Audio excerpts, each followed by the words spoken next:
ये कहानी बहुत पुरानी है। जब इस पृथ्वी पर एक अलग ही प्रकार के जीव रहा करते थे। उन्हीं में से एक थे मैमथ। यह बात उस समय की है जब हिम युग था। दुनिया में सिर्फ और सिर्फ बर्फ ही बर्फ थी। एक बर्फीले हाथियों का छोटा सा झुंड एक पर्वत की तराई वाले इलाके में रहा करता था।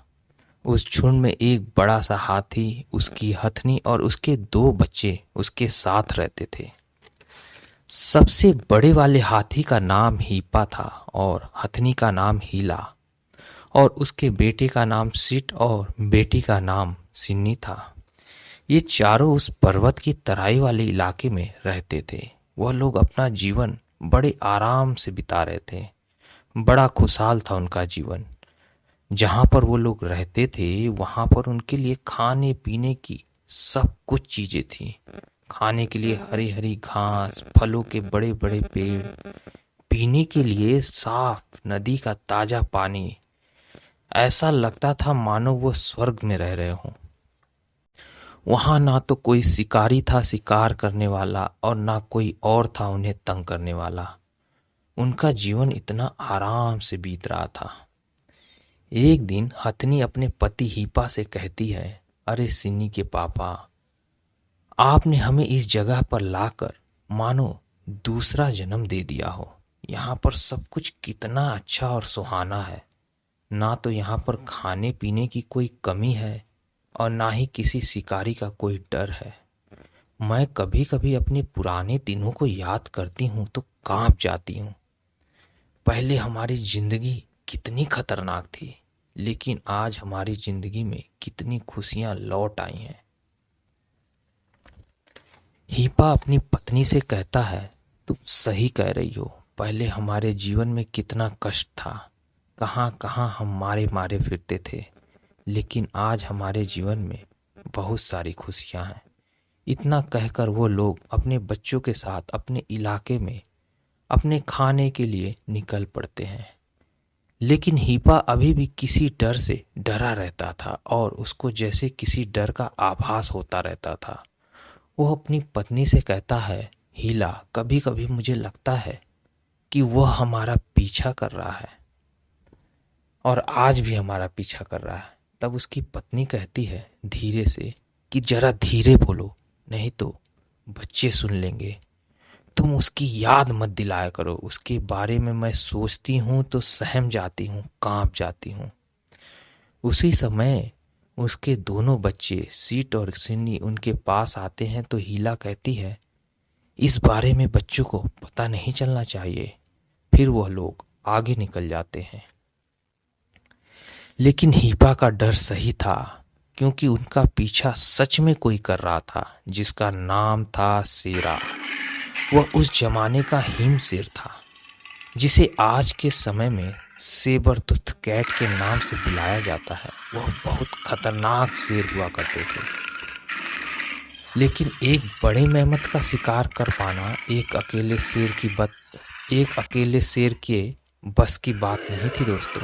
उसकी नज़र तो उसके दोनों बच्चों पर थी, क्योंकि सीट और सिन्नी उसके लिए एक आसान शिकार थे।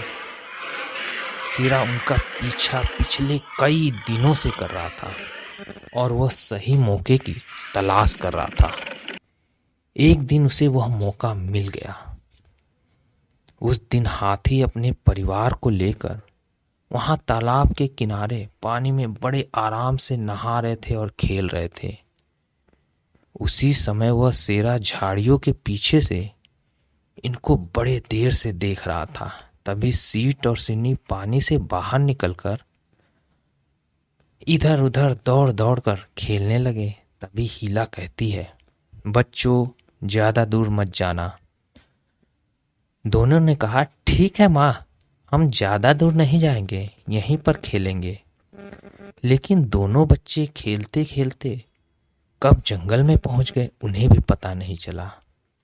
इधर शेरा को इसी मौके की तलाश थी। शेर दोनों बच्चों के सामने आकर खड़ा हो गया और कहता है कि बहुत दिनों से तुम्हारा पीछा कर रहा था आज मौका हाथ लगा है। दोनों बच्चे बहुत डर गए। शेरा कहता है बच्चों से कि आज तुम्हें कौन बचाएगा। मैं बहुत दिनों से भूखा हूँ, आज तुम दोनों को खाकर अपनी भूख मिटाऊंगा। तभी सीट शेरा से कहता है तुम्हें हमारे पापा के बारे में नहीं मालूम है।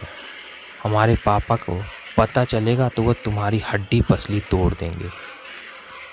शेरा कहता है उनको पता चलने से पहले मैं तुम्हें खा जाऊंगा और यहाँ से चला जाऊंगा। इतना कहकर शेरा उन पर हमला करने ही वाला था कि तभी हीपा उन दोनों बच्चों के सामने आकर खड़ा हो जाता है और शेरा से कहता है इसके लिए पहले तुझे मुझसे मुकाबला करना होगा। उसने अपनी पत्नी से कहा हीला, दोनों बच्चों को तुम यहाँ से जल्दी लेकर जाओ, मैं इससे निपटता हूँ। हीला ने बच्चों को लिया और वहाँ से दूर हो गई। शेरा ने हीपा के ऊपर जोरदार हमला किया, लेकिन वो हीपा का कुछ खास बिगाड़ नहीं पाया।